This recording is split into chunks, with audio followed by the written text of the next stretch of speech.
Good evening. Thank you for attending the June 23rd, 2025 meeting of the Westerville City Schools Board of Education. This evening's agenda will be displayed on the screens in the front of the room. Printed agendas are on the back of the room on the table, or you may find the agenda on your mobile device by connecting to the district's website at www.wcsoh.org. Click on the Our District link, select Board of Education, and then follow the Board Docs link to our current meeting agenda. There will be an opportunity for public comment this evening. There's a sign-up sheet located on the table in the back of the room. Each speaker will have 3 minutes to address the board, and a timer will be shown on the screen. This portion of the meeting shall be limited to no more than 60 minutes. And with that, Ms. Marshall, will you please call the roll? Mrs. Altman? Here. Mr. Ackelman? Here. Mrs. Valentine? Here. Mrs. Levan? Here. Mrs. Meyer? Here. Would you please join us in the Pledge of Allegiance?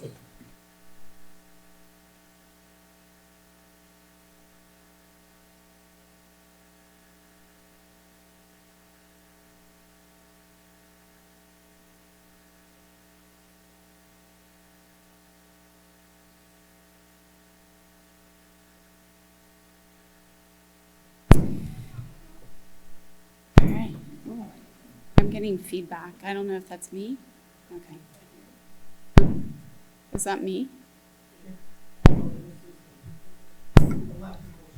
Should I just yell? Okay. I'll just sit back here. So next up is our 2024-2025 State Middle School Track Meet awardees. And I'm going to call up my colleagues, Miss Valentine and Miss Levan.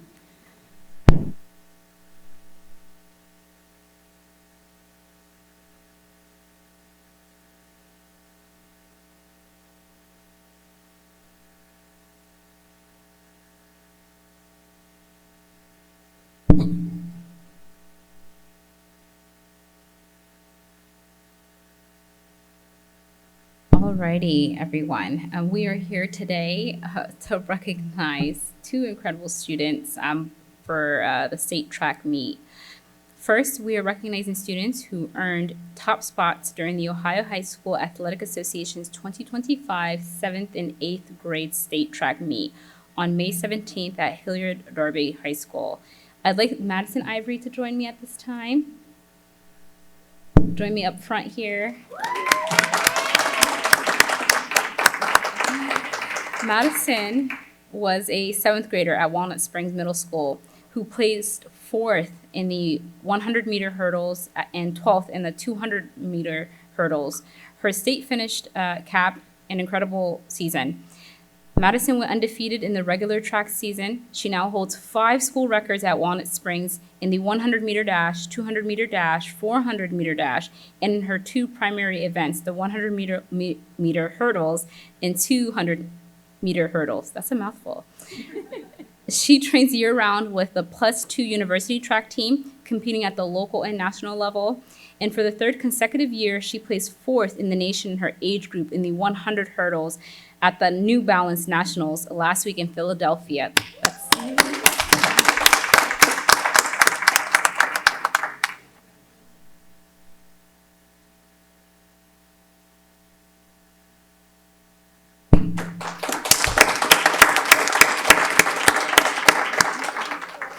Congratulations again, Madison.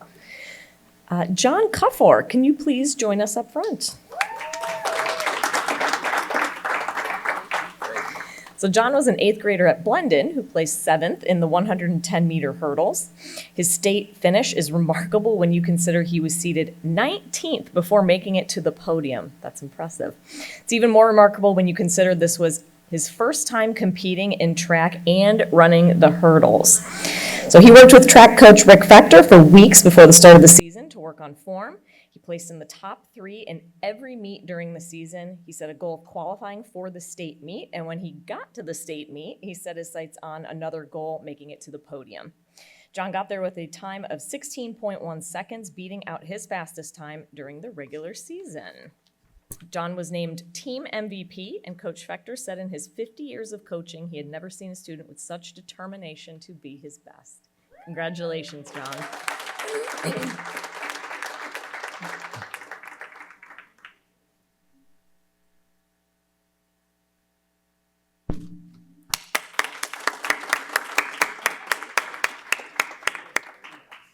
Congratulations again to Madison and John.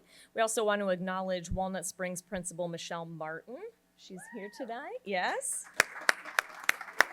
And Blendon Assistant Principal Fred Tombaugh, as well as all the other family members who are here this evening, who I'm sure helped to make this happen for their students. Thank you.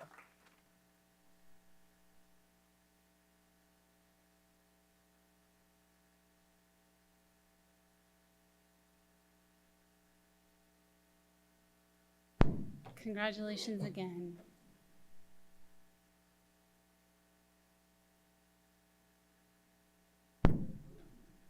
Yeah, I think.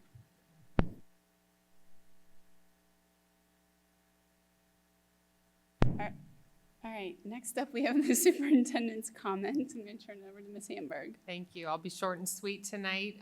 Just a congratulations to our 2 middle school athletes. It was really neat to see Madison here when her mom got recognized at a meeting not so long ago and had the whole family back out. So that was cool.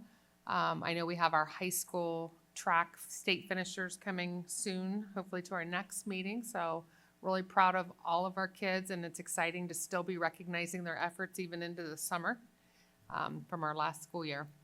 The only update that I have, I'm sure it'll come up a little bit as we talk about a couple of the resolutions that we have on here for a potential ballot issue, but we've talked a lot about what's going on with state funding, so just wanted to give a quick update in case you're not aware. They're currently in conference committee. It does sound as though there are not going to be opportunities to testify during that time. And we are anticipating that we will be hearing the final version that comes out of conference committee very soon. So we'll get into that a little bit more with resolutions, but I just want to take a moment to thank all of our community members who have been actively engaged with advocating for fair school funding. Wanted to thank this board for their leadership, and a special thank you to our treasurer, Nicole Marshall, who has been a huge leader in that space for the state. And so really appreciate her efforts with that as well. And then the only other thing that I wanted to share, we did take some action on a few items, but as we move into July, we do have a restructuring in my office. So just so folks are aware, Scott Reeves will be moving over to the Chief Officer of Personnel and Policy. So he is filling in tonight for Mark Cooper, who is out.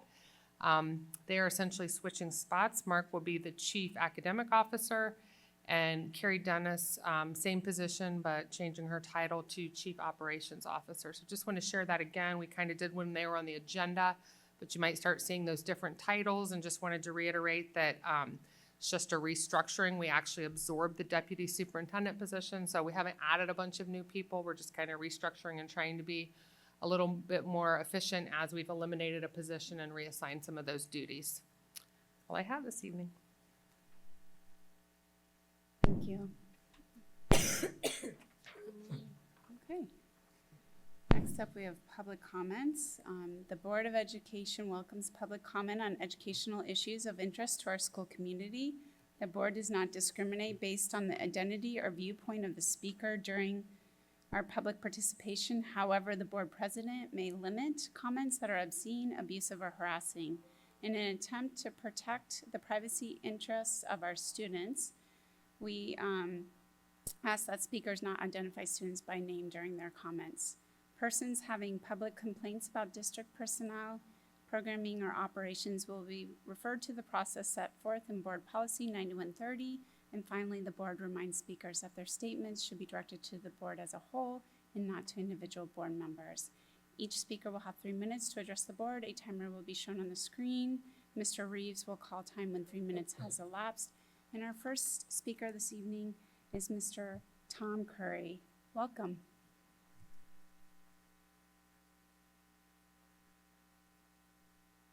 Tom Curry. I'd like to first of all, thank you for the job you do. I can't believe this menu or this agenda for tonight. So many things that you have to act on. I know there's an awful lot of reading involved, big decisions. I want to comment also on the item here to oppose Senate Bill 330, or House Bill 335, where the state is trying to get into your individual school districts' funding on that millage without voting and so forth. They have no reason to doubt that you all don't know what you're doing, and I strongly support you in opposing, and I hope that it gets some attention and perhaps we'll get things changed. The other item is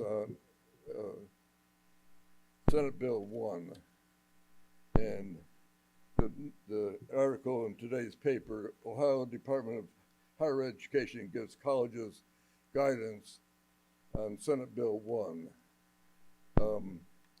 I'll be 88 on Thursday. I have a master's degree in engineering. I have a couple of almost equivalent master's degrees from my time in the Air Force, going to or professional education courses. I taught or ran the electronic engineering technology department at Columbus State Community College for 15 years, retired in 1998, so, but things have not changed. Ohm's law is still, has not been repealed. Reading the article here, they specify reading material that people have to take in order to get a bachelor's degree. They have to take a 3-credit-hour course during their time working on their bachelor's degree. I've read the list of reading material that they needed to take. I have to admit that I have not read more than half of them. It starts with the Constitution and the Declaration of Independence. That's fine, but Martin Luther King's letter from prison, 5 articles from the Franklin Papers, so forth. Time is almost out. Okay, I would suggest that you consider teaching this course in perhaps their senior year of high school, so they can go Sir, with I really appreciate that. If you wouldn't mind maybe talking with Mr. Reeves right here so that we can make sure we get all of what you're trying to convey. Would I do what? Would you, if you have written comments or if you have further comments, if you wouldn't mind talking to Mr. Reeves right behind you so that we can make sure that we get that information and we can, like we all will hear it and all talk about it. Okay, so, He's right behind you. okay. Jeremy, okay. Thank you. All right. Thank you. Thank you for coming in and commenting. Okay, moving along to 6.01.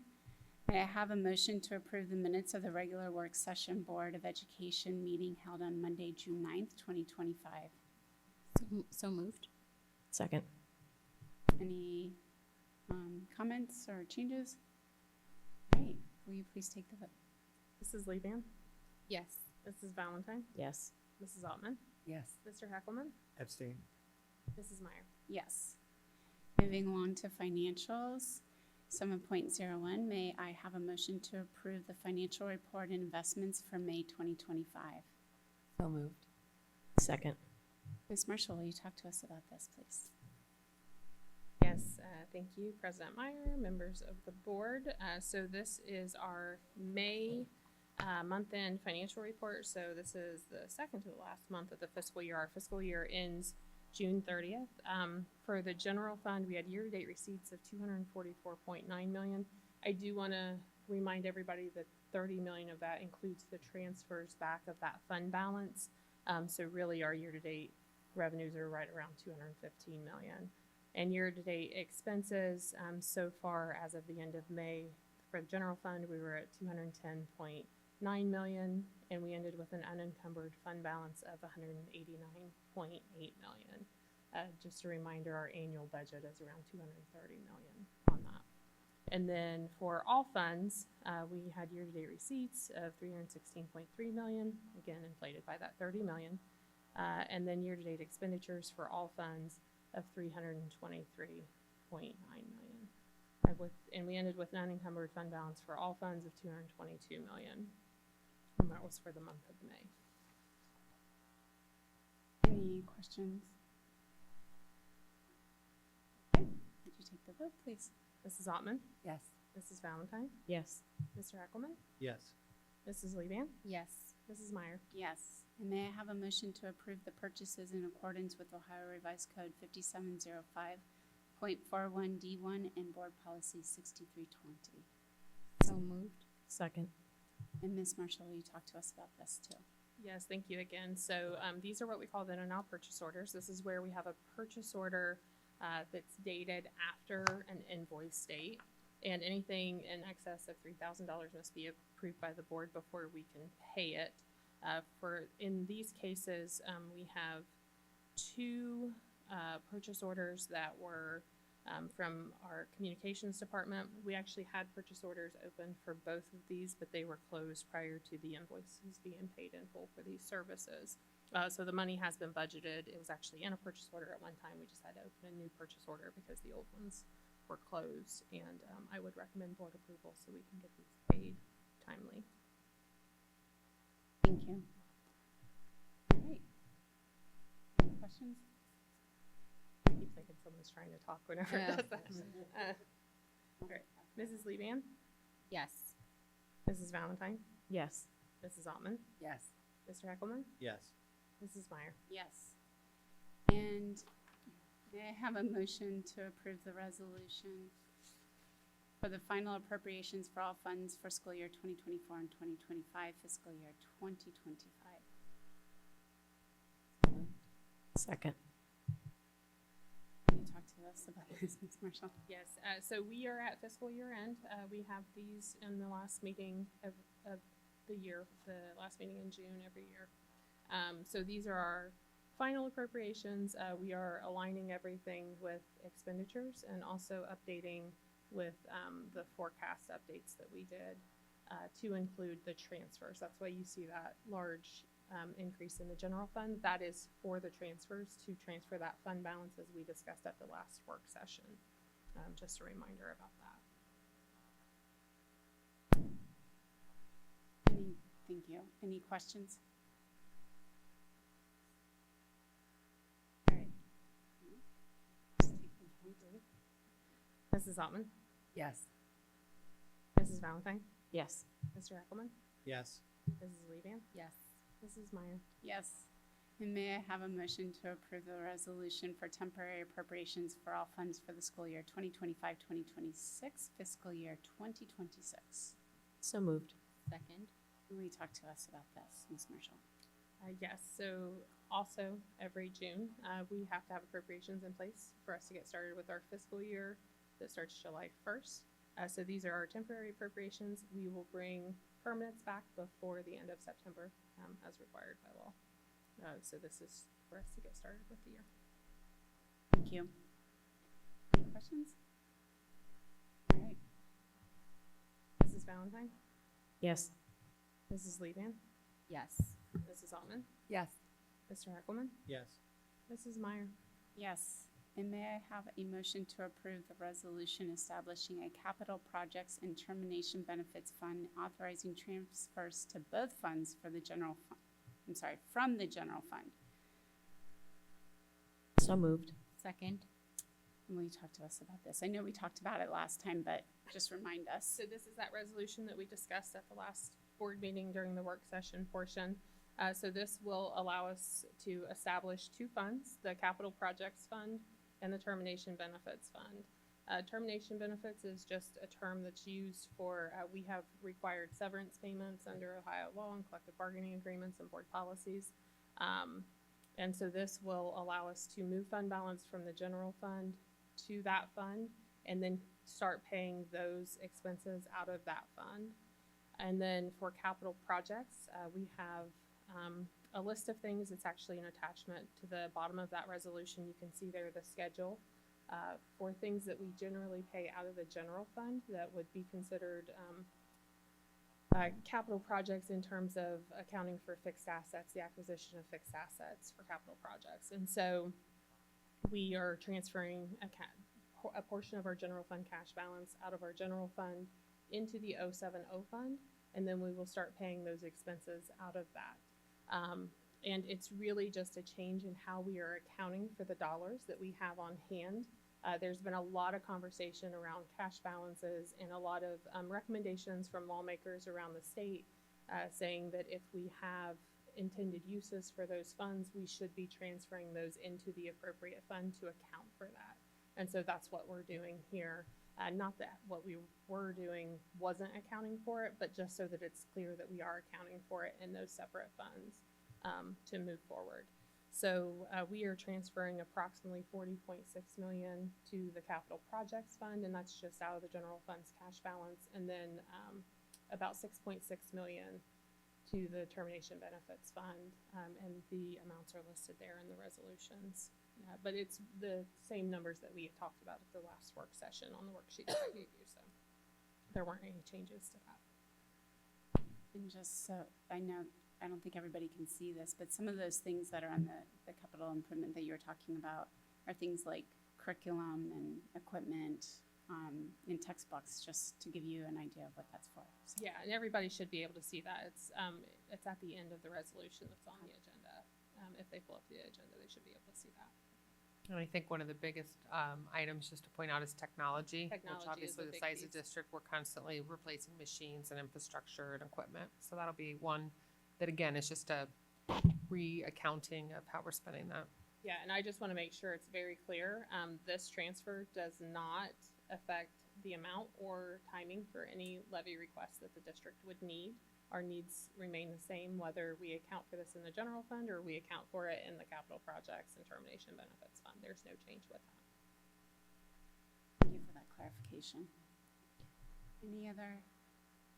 I was going to ask if you wouldn't mind explaining what that termination benefits fund is, because it sounds like we're giving people a bunch of money when does. they're terminated. Right. So under Ohio law, there are specific requirements for paying out vacation payments and sick leave through severance payments for retirees and people who leave the district. There's also the allowance for an irregular pay cycle. So we are on 26 pays because of the way the calendar works. Every 10 years or so, we have a 27th pay, and we adjust contract pays for that to account for that. But every 10 years, we have an extra pay period in the fiscal year. We're not expecting a 27th pay in the fiscal year until around 2033, so that's not included in this. But what we're looking at is what do we currently pay on average per year for those severance payments as required by law and collective bargaining. And so we've averaged that for the next 5 years, and that's the amount that we're transferring into the termination benefits fund. Great, thank you. All right. Doesn't look like there's any other questions. Yep. Mrs. Valentine, Yes. Mrs. Leban, Yes. Mrs. Altman, Yes. Mr. Heckelman, Yes. Mrs. Meyer. Yes. And may I have a motion to approve the transfer of funds as presented? So moved. Second. Sorry, Ms. Marshall, will you talk to us about this? Yes, thank you again. So this is, in addition to the transfers from the last resolution, we also have an annual transfer that we do to the food service fund. The food service fund is considered a federal fund, and so it cannot hold negative lunch debt. So this will be moved into the general fund. The general fund will hold that debt, and all of the negative lunch balances will be assessed in Power School for families to be able to pay it through Power School into the next year. So the total amount is $73,574.84. And as I said before, because the food service fund can't hold negative debt, that's why we do this transfer. Thank Can you just, I guess, enlighten me on when the food service balance goes back to the general fund? If families can't pay, is there a way for them to apply for assistance, or does that fee just sit in Power School? And what happens if they don't pay it? We do work with families on payment plans and things like that, and sometimes we have donors that help cover some some fees for families. Okay. All right, thanks. Yeah, we've had quite a few donors We've over had the a lot of years, donors. which we're very thankful for. Okay. Any other questions? Mrs. Leban? Yeah. Mrs. Altman? Yes. Mr. Heckelman? Yes.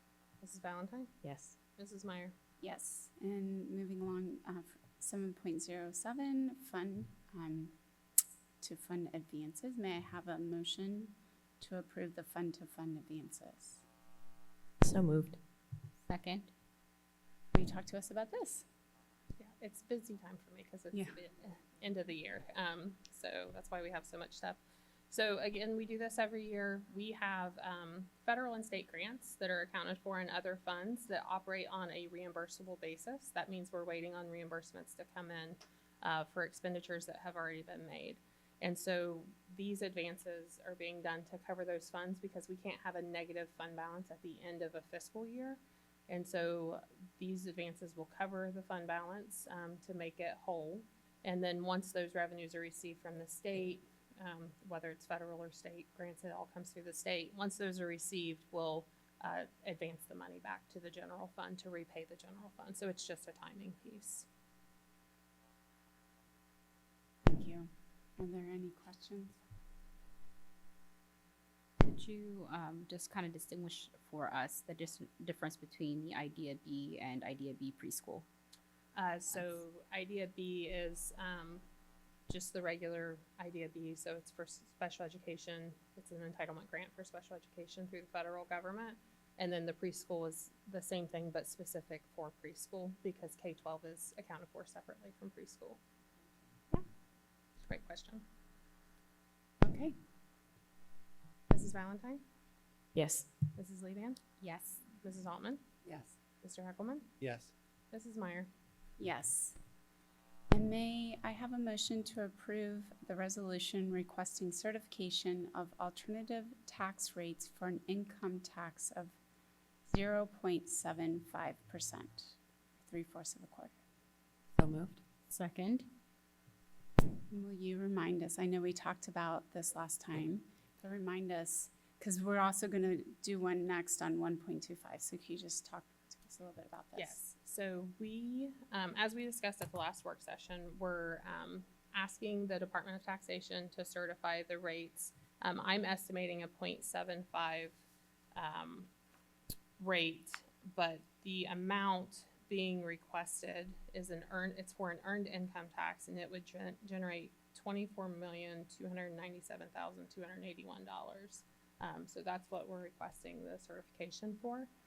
So this would be essentially 0.75%. And when we're talking about earned income, we're talking about the Ohio modified adjusted gross income as it relates to W-2 wages and net self-employment tax.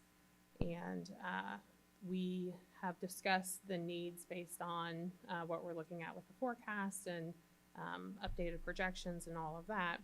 So this would keep us essentially in a good spot to maintain what we have moving forward and likely not need to come back to the voters until around calendar year 2029, assuming that the estimates are accurate, state funding doesn't take a nosedive, and they don't completely claw back everything that we like, assuming property taxes still look the way they do and all of those things, right? Lots of things up in the air right now, so this could definitely change moving forward. I want to make that clear. So that's based on our current need. As you know, we were on the ballot last year for a property tax levy. The thing with income taxes is there's about an 18-month window before the district will see full collections with a property tax levy. So that's a significant amount. With an income tax levy. Or an income tax levy, thank you.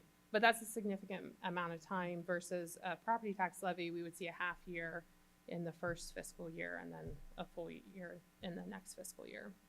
So this accounts for all of that. There's also, you know, an income tax is subject to the economy, the ebb and flow of what the economy does in this space. And I do want to mention, when we were here earlier in the month, we had old amounts from the Department of Taxation. They updated those tables last week.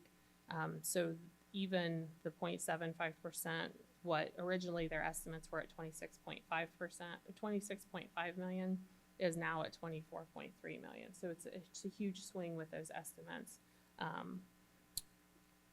down from where we were before. So I'm still suggesting to maintain where we are.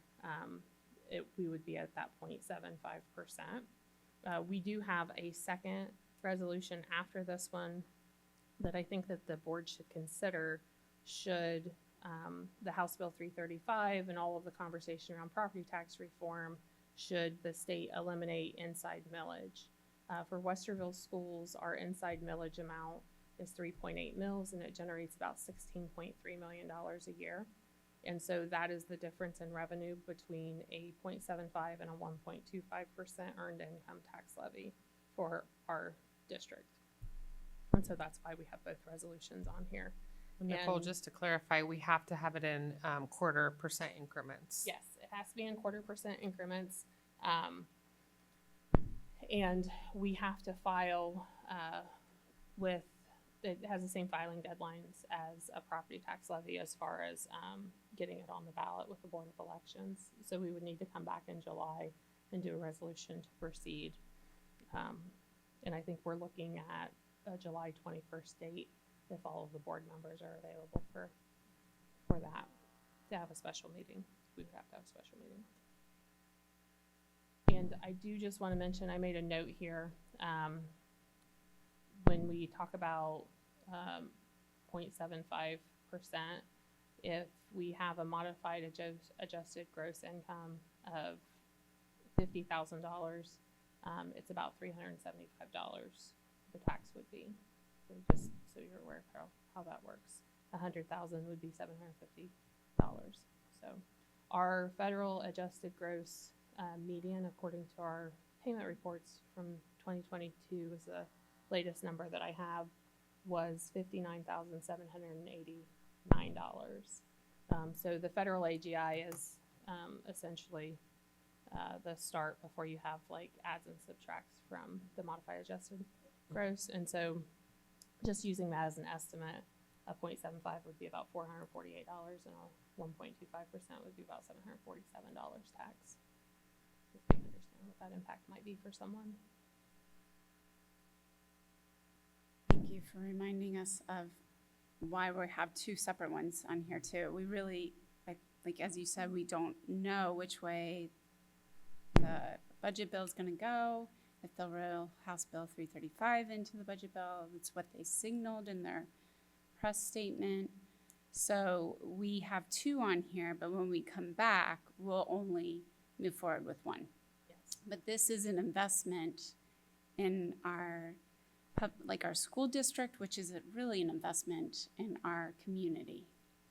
And so it's important that we need to go back to the voters. So Yeah, and we'll have, as we're, planning in the future and coming back in July, we'll have more specific conversations around what does it mean if this doesn't pass, and what would that look like moving forward with the district. So yeah, that will be good conversation to have, for sure. Thank you. Any questions? Just a point of clarification, this only impacts wage earners who reside in Westerville and would not impact retirement income or anything along those lines, correct? yes, so it doesn't apply to retirement income, to interest, dividends, estate, or unemployment income. And it also scales, right, with people's income too, The percentage. as you talked about, right? So it's, as we earn more, it may be a little bit more, but as we earn less, or if we go into a recession, it'll be less. And everybody who's within the Westerville City School District boundary would be impacted by this. It's not just the city of Westerville, right? And it Okay. doesn't just impact property owners, it would It's impact everybody. anybody. Everybody who earns income. resides within the school district boundaries, Mhm. the entire school district boundaries, and who earns income through, has wages with their W-2 or self-employment for sole proprietor, ship or partnership. Okay.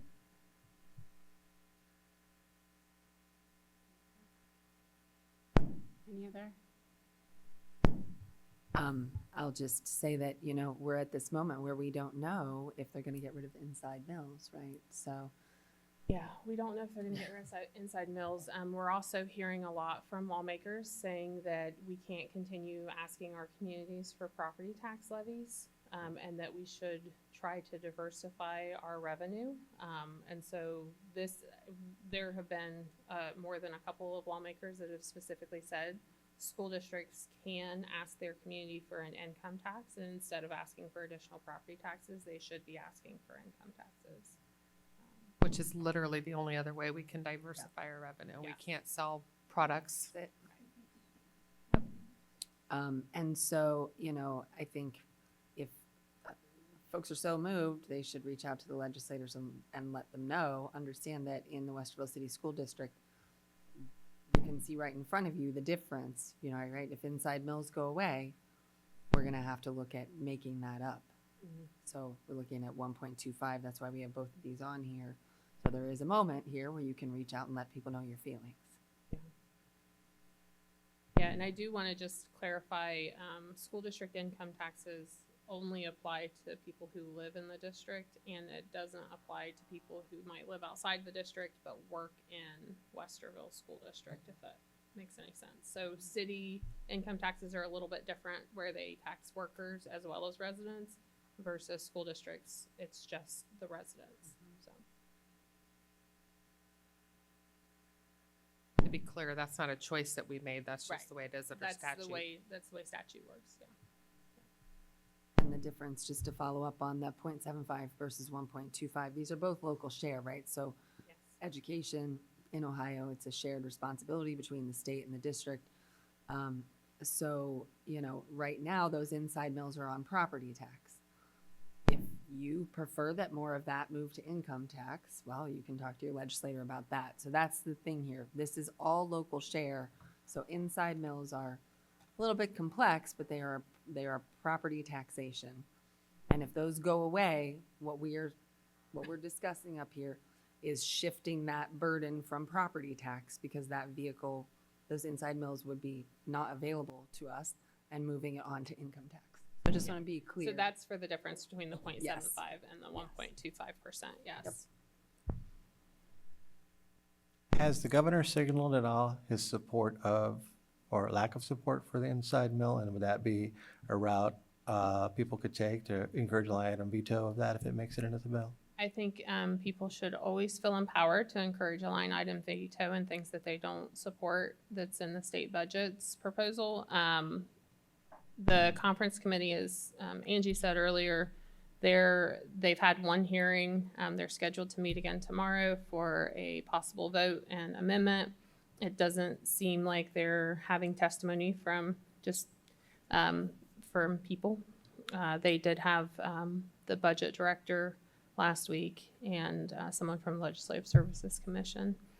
And so, yeah, I think that we don't know what that will really look like until that comes out. I will say on the school funding side, none of the proposals have looked great for our district. So I don't anticipate much on the state funding side. We're already severely underfunded where we need to be. Our state share continues to decrease, which means our local share continues to increase. And I don't think that there's an appetite at the state to do that. I will also mention, when we look at a 0.75%, should we not have to go down the inside millage road, part of the Senate's proposal was to reduce the state income tax by 0.75% in the second year of the biennium. So it would be a net wash in that case. I think it's important to note too, and we may have spoken about this last meeting, but when we talk about the inside millage potentially going away, that doesn't only impact our school district, but other local services. So just, if you've not been really familiar with that conversation, would encourage you to really look into that. I mean, we're talking about loss of critical revenue for safety services, cities, villages, et cetera, across the state. Which So we also depend on as a business, as an organization in the local community. So again, it just,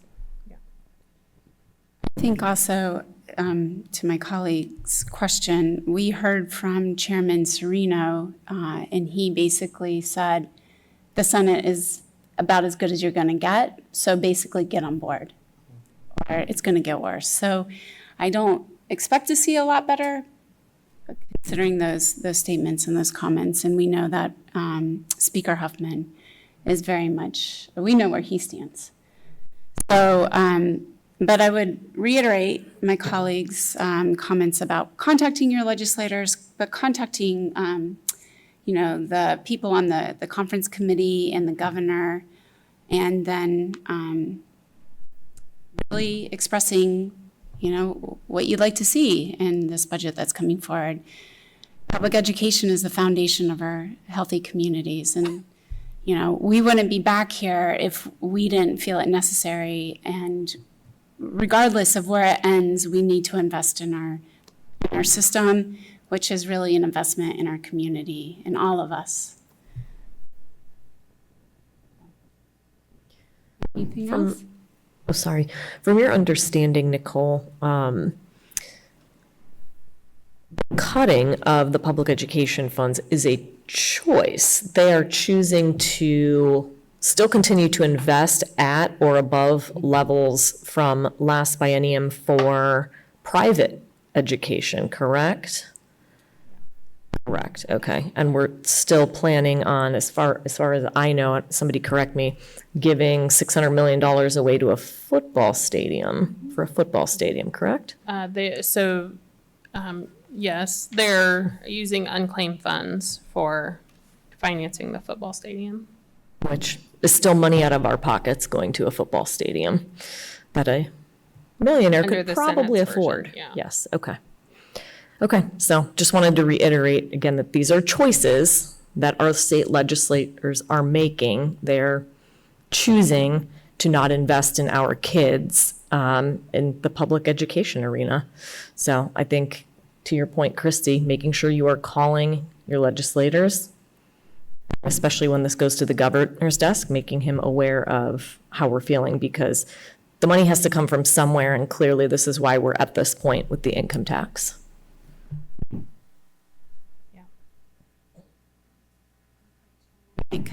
Okay. Any other questions or comments? All right. Will you take a vote? Mrs. Ottman? Yes. Mrs. Levan? Yes. Mr. Eckelman? Yes. Mrs. Valentine? Yes. Mrs. Meyer? Yes.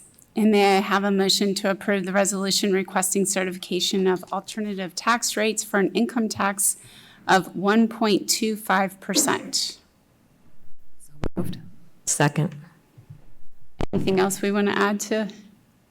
Just a reminder, the 1.25% is my estimate, and that would generate $40,628,608. Our inside millage generates about $16.3 million annually for operations, and that would be an annual operating loss should inside millage be eliminated, and so that difference is the $16.3 million.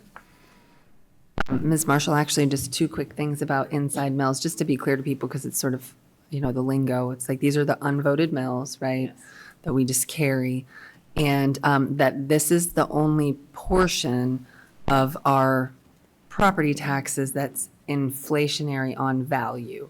So in our voted millage, we don't see inflation on that voted in, except for when new properties come online. Right. But on the inside mills or the unvoted mills, those do actually grow. That small portion grows. Right. So I just want to be clear. Yeah, so on how it's inside mills was established by the state constitution, and all jurisdictions jurisdictions overlapping have 10 mills to share. So our portion of that 10 mills is 3.8 mills, and that stays at 3.8 mills based on our value applied. So as values increase, that increases. As values decrease, that decreases. Whereas all of our voted levies are subject to what's known as House Bill 920 that was approved back in the 70s. And so what that does is as values increase, the county reduces tax rates so that the revenue that we receive stays generally the same. But your individual tax bill will shift depending on how much your value changed compared to the average around the county and the school district. So sometimes it's a shifting, but overall what we see in that doesn't really change. So yeah, that's the difference. Just want people And to- that it is unvoted. And that's what the lawmakers are saying is that, residents have never voted for that and that they shouldn't see inflationary increases on tax revenues. So. Thanks for clarifying.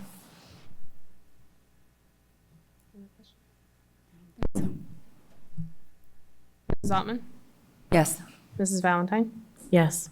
Mr. Eckelman? Yes. Mrs. Leban? Yes. Mrs. Meyer? Yes, and can we take personal consent as one, please? Okay. May I have a motion to approve the personal consent agenda 8.01 through 8.15? Moved. Second. Thanks. Welcome, Mr. Reeves. Thank you, and good evening. I would like to present to you for your consideration tonight's personal consent agenda. Along with the regular action items in tonight's agenda, there are a number of items I'd like to note. Resignations. We have 3 classified resignations and 3 licensed teacher resignations. Of note, you will see 2 resignations from high school assistant principals, one at North and one at Central. Both schools are currently reviewing candidates to interview, and we hope to have the new hires for both schools on the July 9th consent agenda. Amended reduction in force. You'll see 2 amended changes to already approved reduction in force. Both the classified and licensed action move the effective date to July 1 rather than the approved date of June 30th so that they can fulfill their contract through the end of June 30th. Keeping the previously approved effective date of June 30th would mean their actual last date of employment would be June 29th, shorting their contract by 1 year. So we are recommending that change.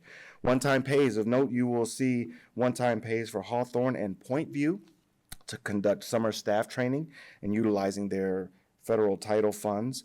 Substitute rate of pay, also on this consent agenda, is an attachment with the listing of the substitute pay rates for our various classified positions for the upcoming school year.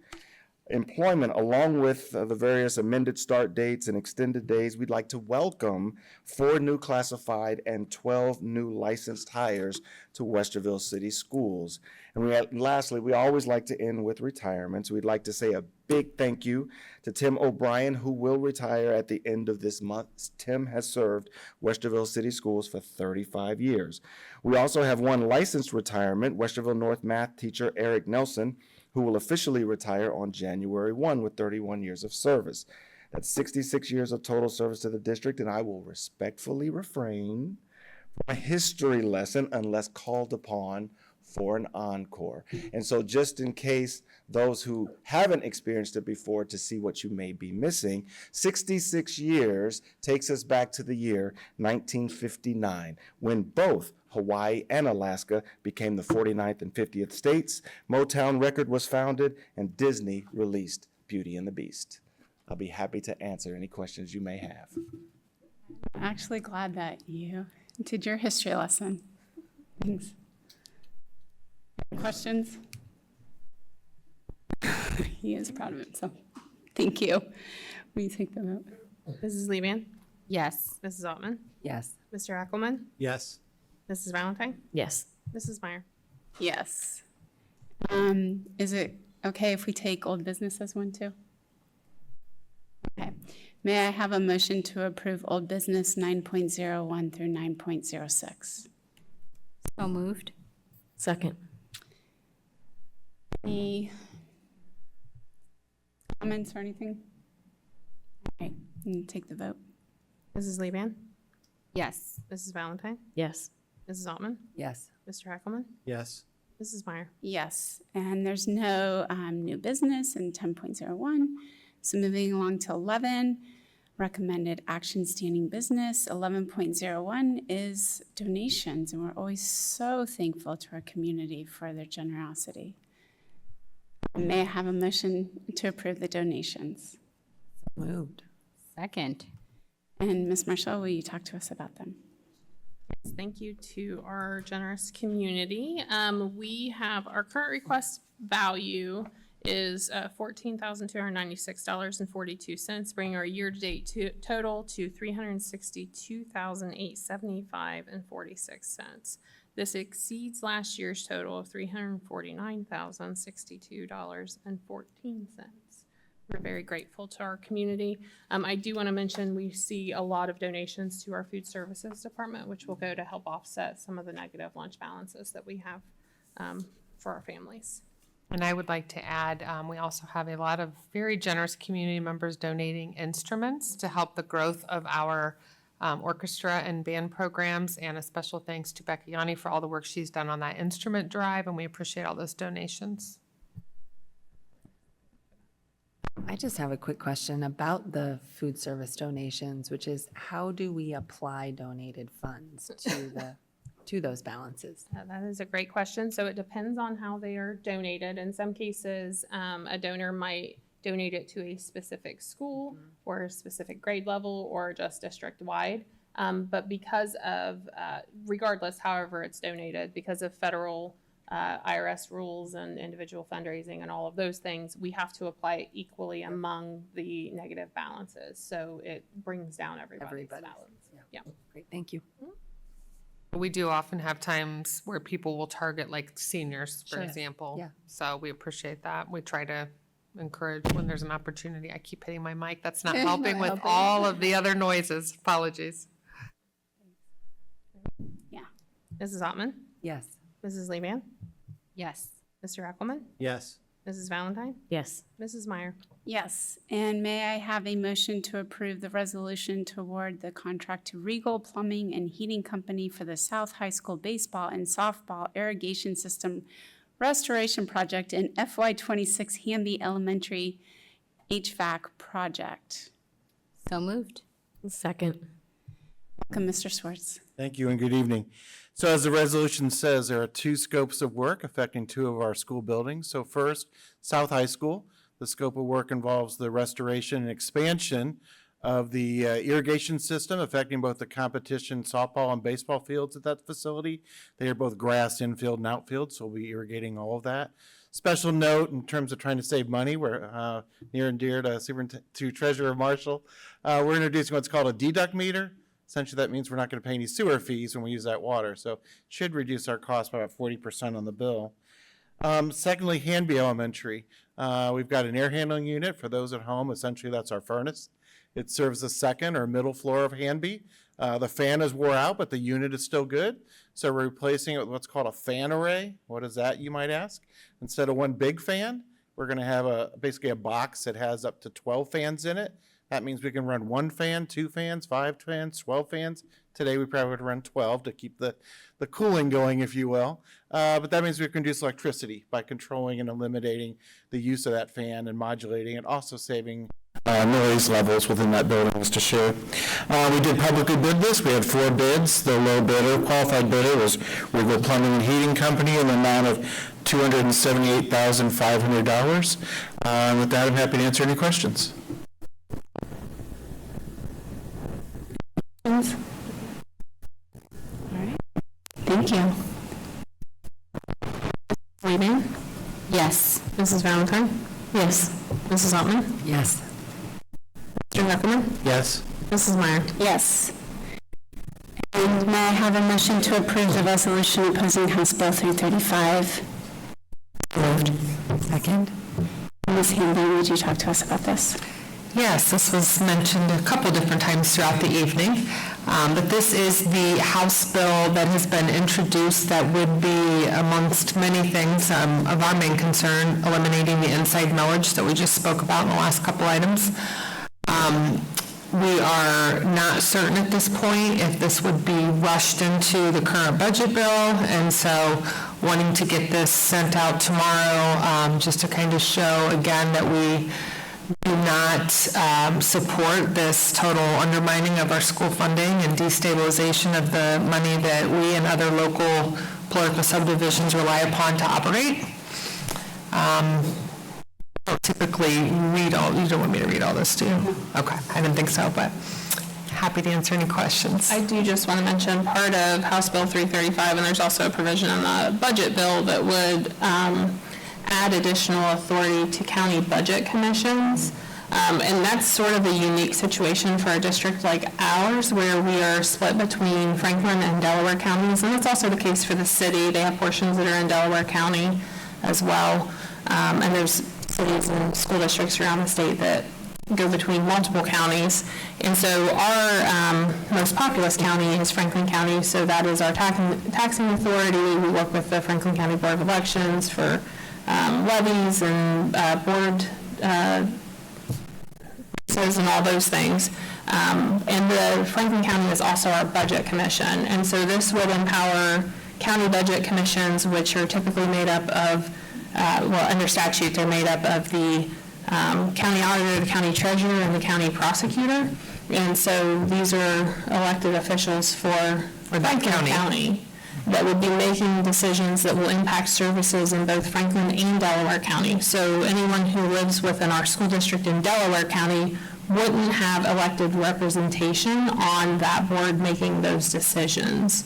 And so I'm trying to stress that with some of our legislators to make sure that they understand that that's how that provision would work.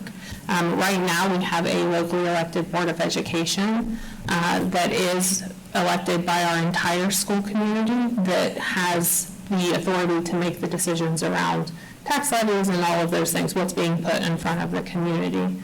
And that I believe that that should stay with locally elected officials because they continue to kind of couch this as giving more local control back, and that's just not true. So it's problematic at best.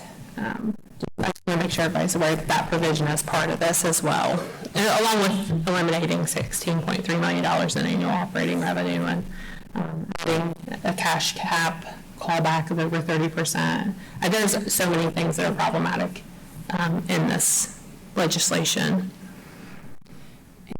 Just to add for the public, today Ms. Marshall sent a pretty detailed email to our legislators just outlining all of that for them too, which I appreciate. Thank you for doing that. So this is just another added piece that we can send down to the legislature to make it very well known that it is this and that this will be harmful to our school district.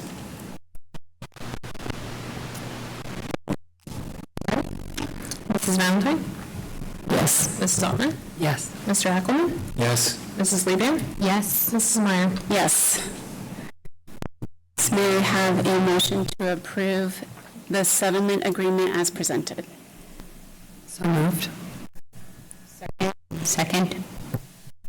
Let's take a vote. Mrs. Altman? Yes. Mrs. Lieband? Yes. Mr. Heckelman? Yes. Mrs. Valentine? Yes. Mrs. Meyer? Yes. And next, 12.01, board comments. Who'd like to start? Well, first I want to congratulate our two track stars, so deserving of the award, and so congratulations to them. I also want to thank all of the amazing and generous community members that are donating to support our students. As we all heard tonight, that really makes a huge impact on those kids and their performance academically, and just gives them a chance to do the things that they love. So thank you so much for that. I will leave the legislative remarks, I think, to other colleagues, but I really just wanted to it's taken a lot to get to this point in terms of the advocacy that this board has done at the state level. We are almost at the finish line, but really continue to call those members that are a part of that conference committee. You never know that one phone call could genuinely change someone's mind, so continue to do that. I also just wanted to wish everyone a happy 4th of July, since we will not be meeting until afterwards, and I personally just look forward to joining this district at the parade on the 4th. So thank you. That is all for me.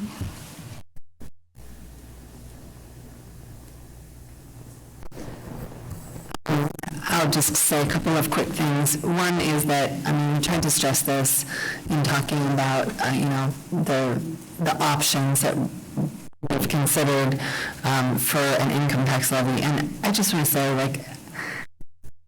I wish we weren't in that position, right? I wish we weren't in the position of, I wish the legislature and the state was adequately funding schools. Never take it lightly. It's a really serious thing. I live in this district, obviously, that's why I serve up here. Many family members in the district, many friends, lived here most of my life. And to vote to put a tax on everyone, I take that very seriously. I really wish the state was doing their share. But when push comes to shove, we only have a few ways to fund educating the children in this community.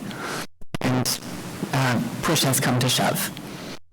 So please reach out to legislators, reach out to the conference committee, because we have a day or so to weigh in on what they're deciding, and in particular, the conversation about the inside millage is going to be, a conversation that's probably going to go on for a bit. So please reach out, share your voice.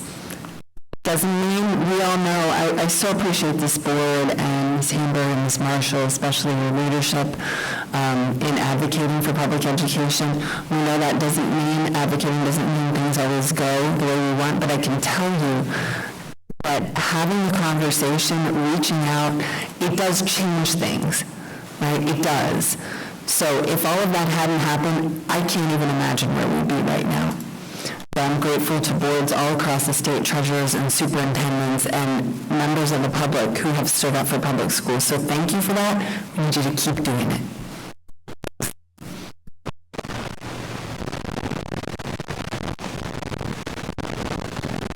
I was not just scrolling on social media. I was trying to look up the actual members of the conference committee so we could give the names. I know for sure. You know them all, Nicole? Nicole, I was going to say, no, for sure, Nicole knows. Yeah, let's, Nicole, can you read those off? It's the chair and vice chair and ranking members for both finance committees that serve on the conference committee. So it's Senator Serino, Vice Chair Chavez, and ranking member Hicks Hudson on the Senate side. And for the House side, it's Stewart, DeVillo, and Sweeney. Yeah, Representative Sweeney on the House side, yeah. So those are the folks that you all should look up to contact, because they are really the only ones who are in these closed-door conversations right now. Once those closed-door conversations are finished, then those will go to the full House and Senate floors for votes, but that is going to be a very quick process. Once that comes out, there is not going to be much deliberation. It's going to be, here's the bill, let's take a vote. And that will be happening this week at some point.